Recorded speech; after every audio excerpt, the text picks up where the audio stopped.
Bonjour à tous. Donc dans cette petite vidéo, je vais vous expliquer comment réaliser l'échange d'un démarreur.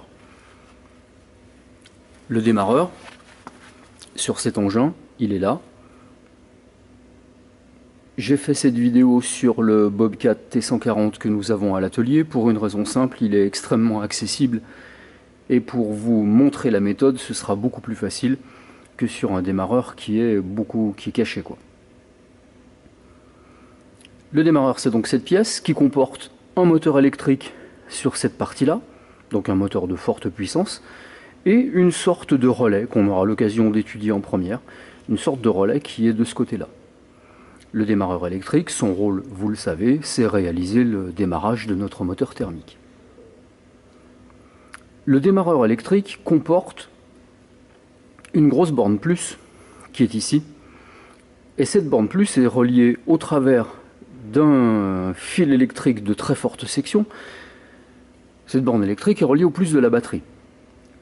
Nous allons donc, bien évidemment, commencer l'opération. Pour des raisons de sécurité, nous allons commencer par débrancher la batterie. Et là, comme vous pouvez le constater, je l'ai déjà fait.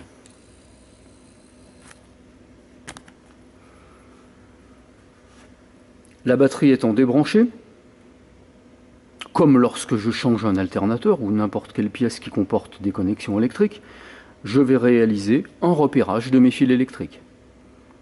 Le plus simple, comme d'habitude, c'est de faire une petite photo. Une fois la batterie débranchée et le repérage des connexions effectuées, je vais pouvoir commencer l'opération par défaire le faisceau électrique. Donc là, je vais commencer par la grosse borne plus. Ça me laissera de la place pour faire la suite. Et bien évidemment, comme d'habitude, je mets ma boulonnerie de côté. Gros fil plus débranché, mais la batterie est débranchée. Pas de risque, je le mets sur le côté. Et je remarque que sur la même connexion, j'ai un deuxième gros fil qui lui, en fait, sur notre engin, sert à réalimenter le système électrique. On verra sur les schémas. Maintenant que j'ai un petit peu plus de place, je vais pouvoir desserrer les autres petites connexions électriques.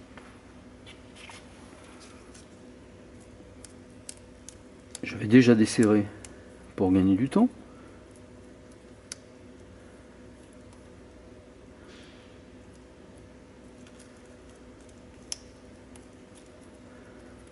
Voilà, donc ma petite cosse, je peux la sortir.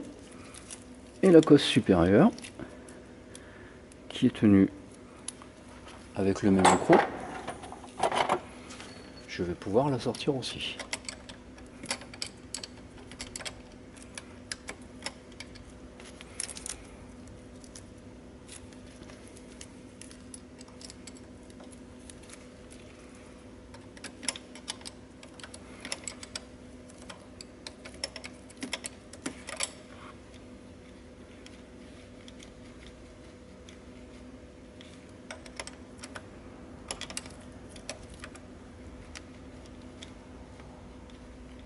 Alors ça prend un petit peu de temps, ne vous endormez pas pendant ce temps.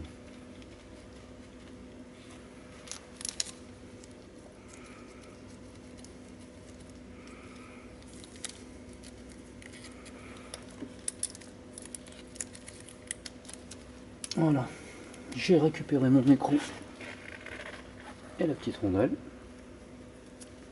Et désormais, mon faisceau électrique est complètement libéré. Et je n'ai rien d'autre au niveau du démarreur. Désormais, je vais pouvoir desserrer les fixations de l'alternateur, du démarreur, pardon, et réaliser sa dépose. Ce démarreur comporte 3 vis de fixation, comme beaucoup de démarreurs. Parfois, il faut savoir que vous avez des vis de fixation derrière le démarreur. Donc faites-y attention, jetez un œil. Et dans ce cas-là, on n'a souvent pas d'autre solution que de prendre une grande rallonge et d'aller passer derrière le démarreur avec le cliquet pour pouvoir le déposer. Là, c'est pas le cas, tout est bien accessible.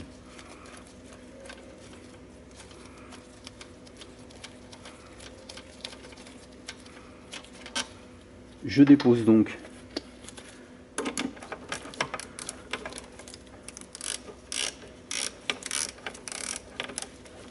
mes 3 vis de fixation.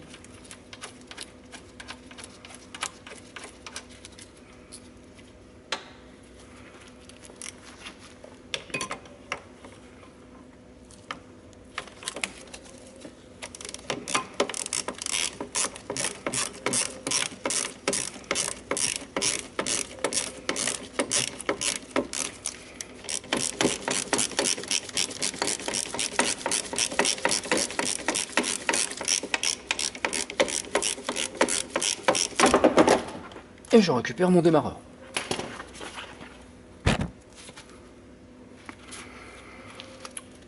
Lorsque le démarreur est déposé, on va réaliser son échange, c'est-à-dire qu'on va en mettre un neuf à la place. Vérifiez toujours que le démarreur qu'on vous a livré est identique à celui que vous avez déposé.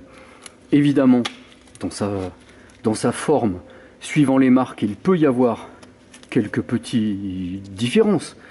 Mais en revanche, au niveau de sa fixation, il doit être identique et le nombre de dents du pignon doit être identique lui aussi.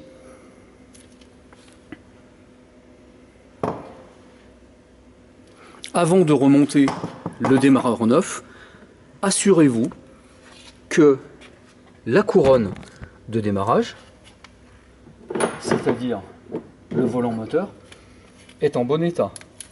Donc vous vérifiez avec une lampe que les dents sur la couronne ne soient pas abîmées.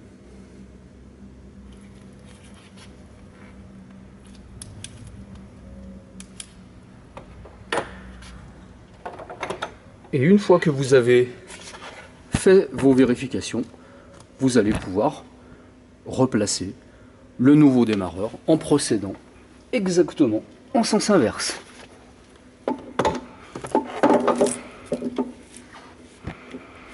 Nous allons donc refixer notre démarreur.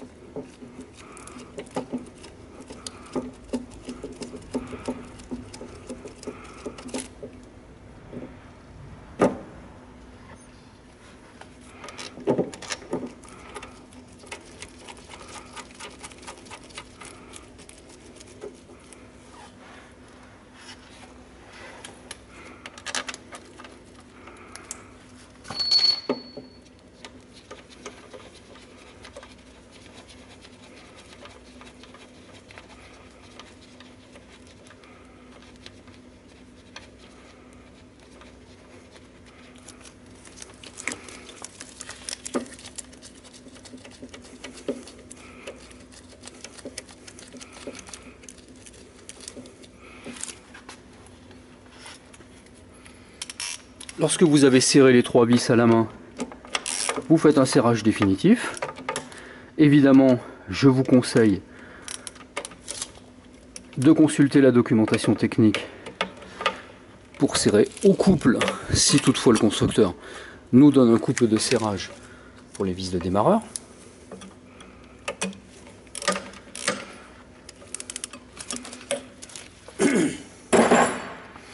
Et une fois le démarreur remis à sa place, nous allons remonter les connexions électriques.